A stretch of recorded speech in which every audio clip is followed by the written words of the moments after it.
You have reached Road Talk, Navigating Your Journey, a ministry and podcast of the Discover Young Adults Ministry at the Preston Crest Church of Christ in Dallas, Texas.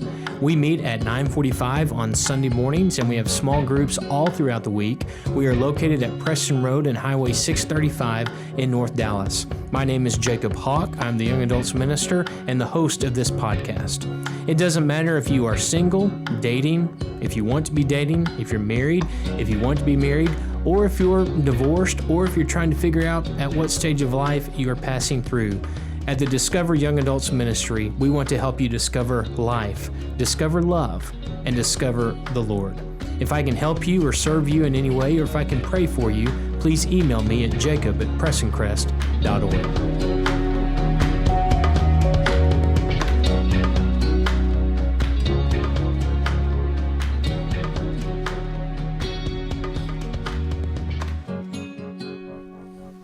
Thank you again for tuning in today to Road Talk and Navigating Your Journey. My name is Jacob Hawk, the host of this podcast and the Young Adults Minister here at the Preston Crest Church of Christ in Dallas, Texas.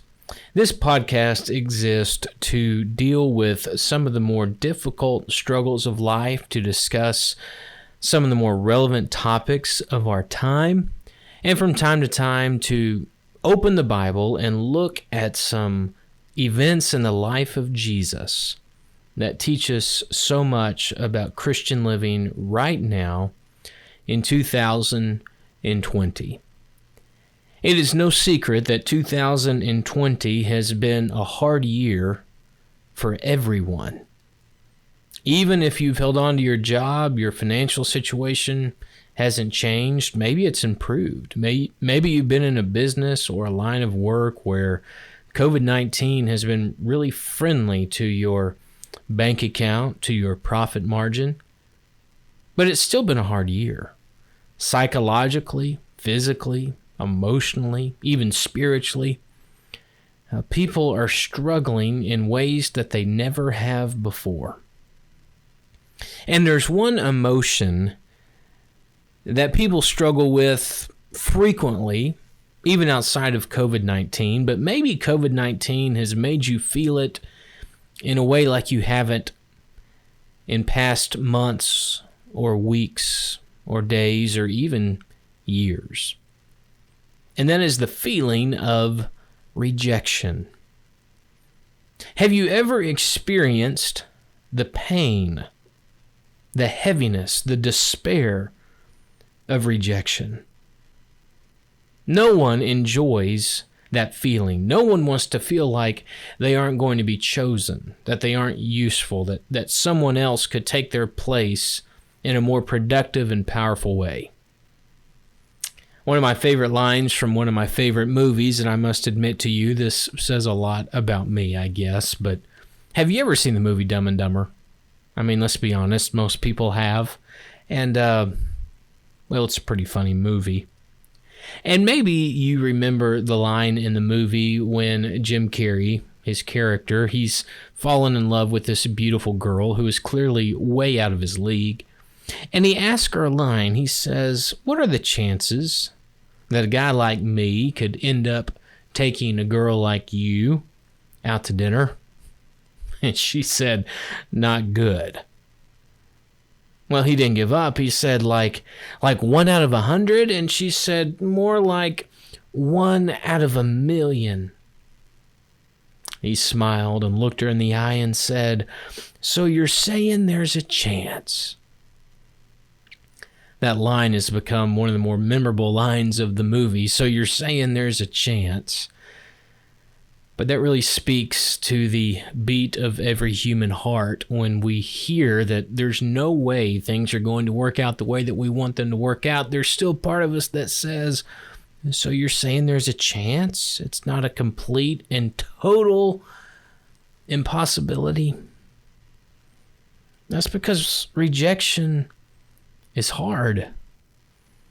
And it's not just in relationships or friendships. Maybe it's in being rejected for a new job, or missing out on a promotion, or just wanting the credit for something that you've done well. You want someone to notice all of your hard work and all of your energy and all of your drive, but it feels like no one ever does. It's just the dark despair of rejection. No one wants to see or to hear the door shut in their face. But I think one of the most painful moments and experiences of rejection is when we finally work up the courage to speak about our faith, to talk about what Jesus means to us, to discuss a Bible passage with someone else. And then the people that we're talking to, they don't listen.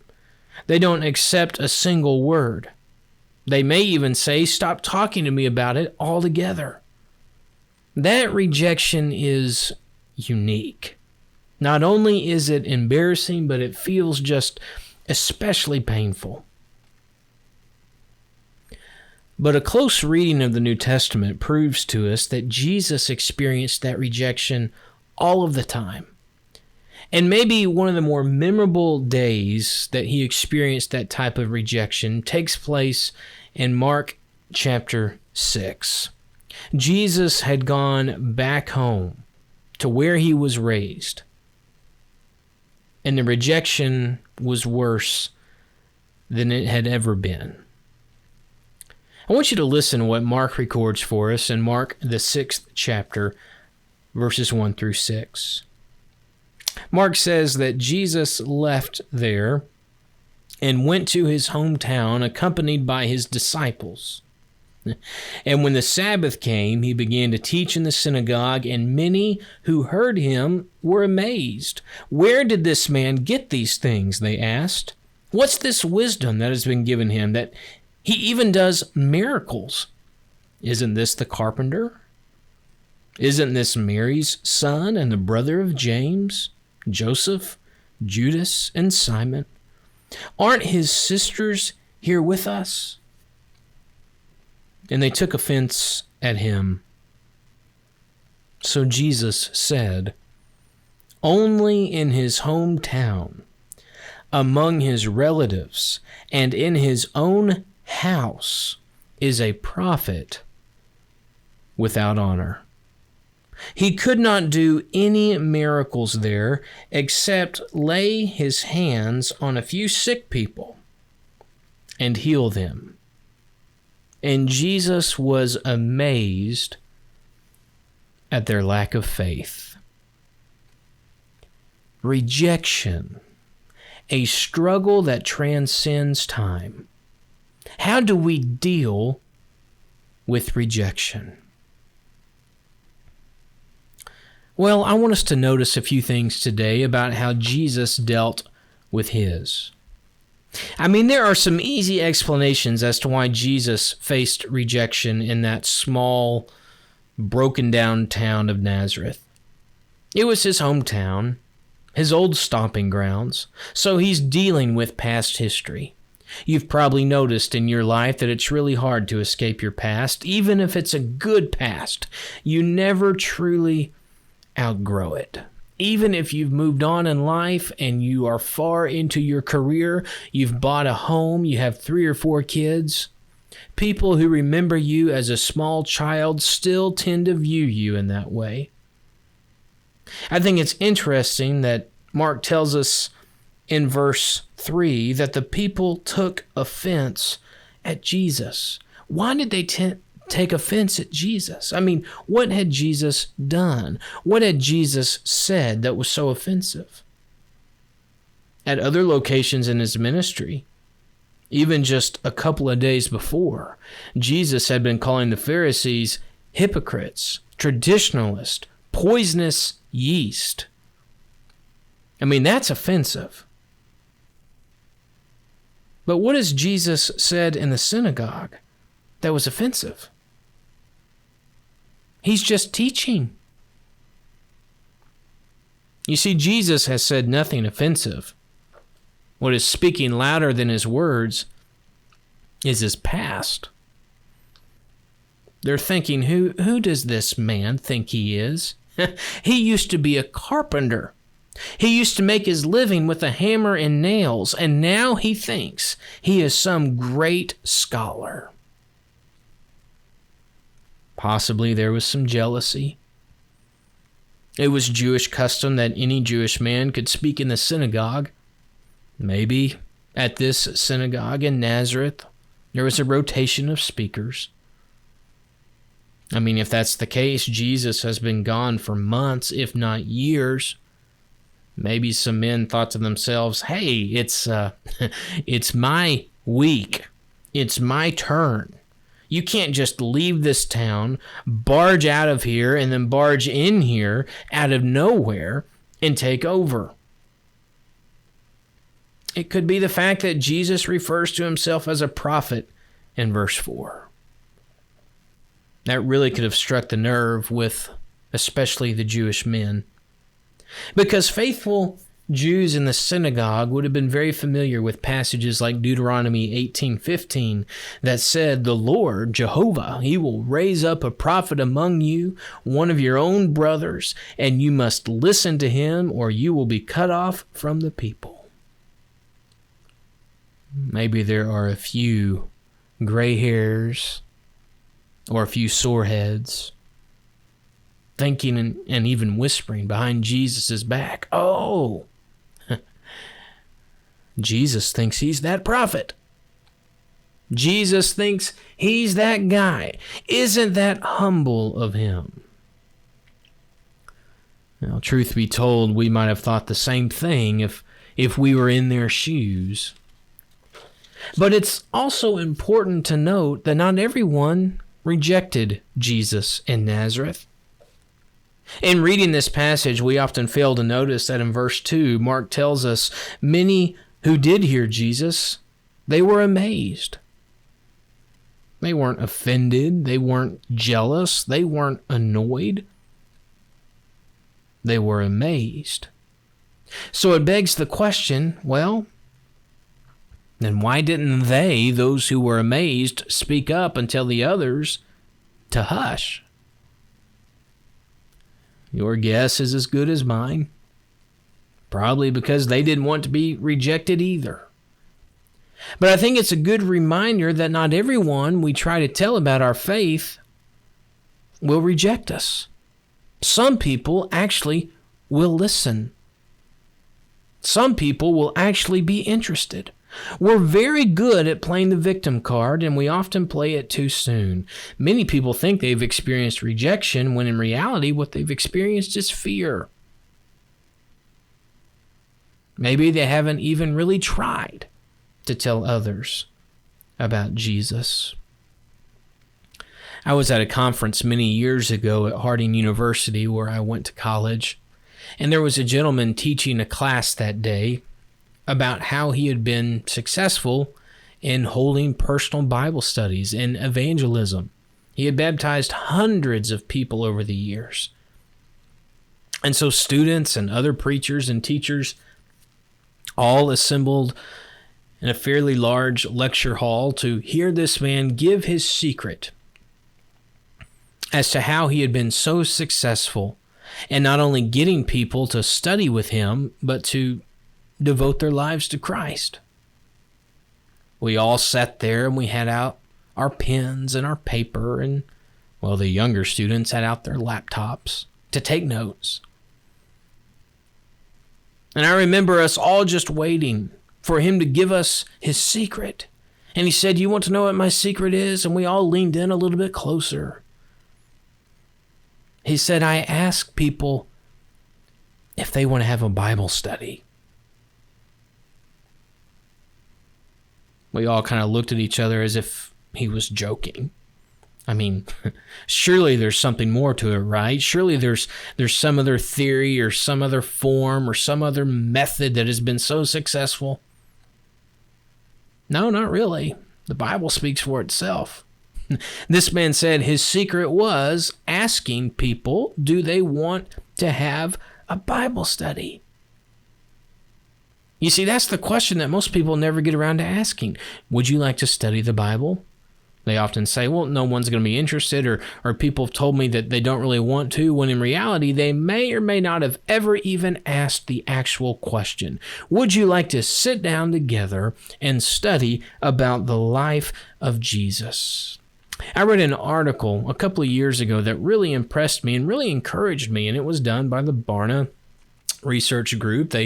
They study and observe and evaluate different trends of churches and really just religious life in America. And this particular article said that 82% of people through a survey had admitted that if they had been asked to attend a church on a weekend, 82% of them would have said yes. 8 out of 10 people that you ask, would you like to come to church with me this Sunday?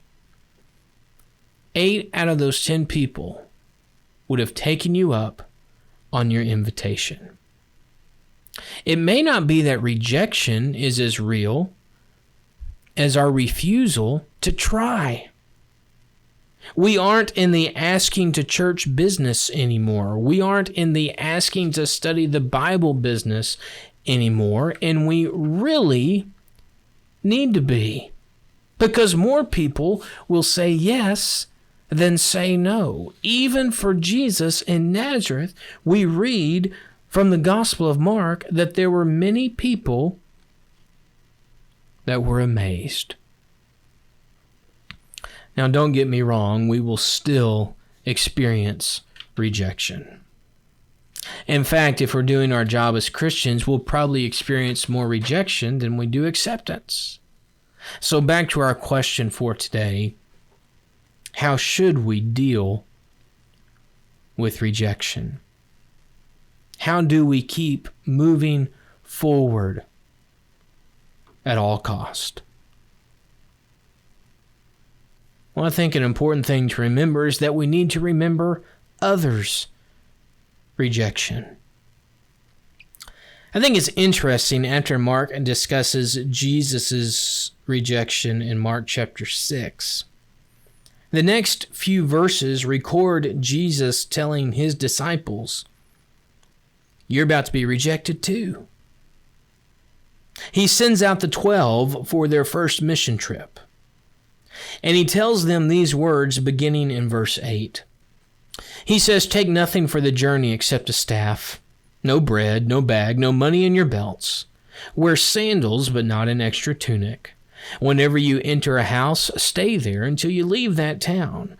And if any place will not welcome you or listen to you, then shake the dust off your feet when you leave, as a testimony against them." Jesus says some people won't listen, so I'm getting you ready right now. You're going to have to shake the dust off your feet. And it did prepare them. 11 of those men would spend the rest of their lives in service to Jesus, not only being rejected, but killed for their faith. Or remember what Jesus said in John 15, verse 18. He said, "If the world hates you, keep in mind that it hated me first." Don't we often draw comfort knowing that others have endured what we have endured and they have survived? Of course we do. Parents become empty nesters and they worry about dropping their children off at college. And that's when other parents who have been down that road, they step in and they say, "Oh, yes, that first drive home from college, it's going to be hard. And those first couple of weeks in the house, when it's real quiet, it will be challenging. But guess what? Pretty soon, you're going to love it. Pretty soon, you're going to be so glad. You will get through this." Now, sometimes people don't always know what to say. They do more harm through their words than good. I remember several years ago, my dad went in for a surgery, and we were sitting there in the hospital room after the surgery was over, and a gentleman came by from church and said, I've had this done before, and it wasn't too bad for me. Now, I had a friend who had this done, and he died. I remember my dad looking at that gentleman, smiling and saying, "Well, thanks for stopping by." That wasn't the most encouraging thing he could have said. But when it comes to rejection, here's what Jesus promises us. He says, I've been there. My disciples have been there. And you will be there. But when it happens, understand that you're going to make it. You will survive, and you will come out stronger than you were before. And secondly, if we want to keep pressing forward in rejection, we don't just remember others' rejection, but we rejoice in our rejection. Now, rejection doesn't deepen our happiness, but it does deepen our faith. The Apostle Peter phrased it this way in 1 Peter chapter 4, verses 14 through 16. He said, if you are insulted because of the name of Christ, you are blessed. For the Spirit of glory and of God rest on you. Do you hear those words? Peter said, when you're insulted for being a Christian, the Spirit of God, He hovers over your life. He is closer to you than He's ever been.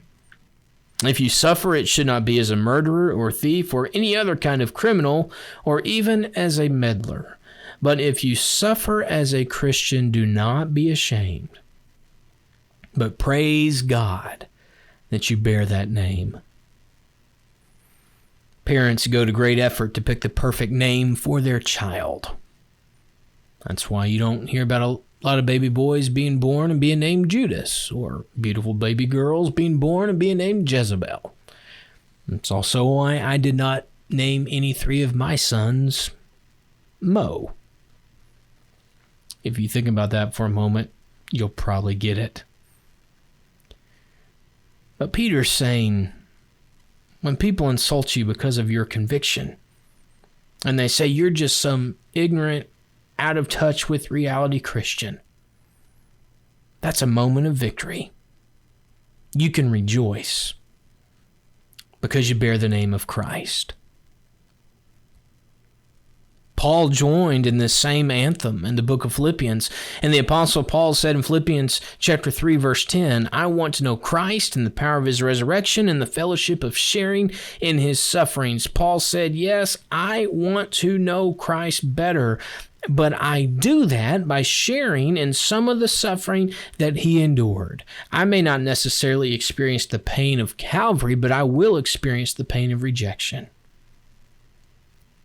I mean, people say, I want to be closer to Christ, so they go out and they look for the newest, best book on the shelf. But Jesus says, do you really want to be closer to me? Well, then you're going to experience some rejection. Because then you will truly understand what it means to live like Christ. And Paul explains in the next few words why that is so important. Paul says, somehow, so I can attain to the resurrection from the dead. Do you realize what that's saying? Paul is saying baptism isn't the only thing that leads to our resurrection. Rejection does too. Without rejection, there is no resurrection. So many people want to wear the crown without carrying the cross. But it doesn't work that way. And so in rejection, we rejoice, because we know that in each trial, we step closer to the throne of God. Babe Ruth will always be known as one of the greatest baseball players to ever live. He was the great Bambino, the Sultan of SWAT, the Colossus of Clout. And he held an unbeatable record for many years without steroids, hitting 714 home runs in his career. Many people do not realize that even with those 714 home runs, Babe Ruth struck out 1,330 times. People talk about those 714 home runs as the defining characteristic of Babe Ruth's career. But in reality, what made Babe Ruth such a great baseball player were those 1,330 walks of failure back to the dugout. That's what made him great. Because that's what made him grow. You see, as wonderful as it is to hear someone say yes to God's plan of salvation, after we teach them, that's not what deepens our faith the most. What makes us true disciples, what makes us truly committed, what makes us most like Jesus is rejection. When people say no, but when we keep trying, that's when we truly walk and talk and live like Jesus. Because we know that regardless if we hit a home run or regardless if we strike out, we're giving our all. My friends, give it your all. Because when you're spent, God pours back into your life time and time again. I want to close today by encouraging you once again to keep your eyes on heaven, and also to remember that along this journey of life, there will be road work along the way. But here at Road Talk, we want to help you get ready by navigating your journey. Have a great week, and we will talk to you next time.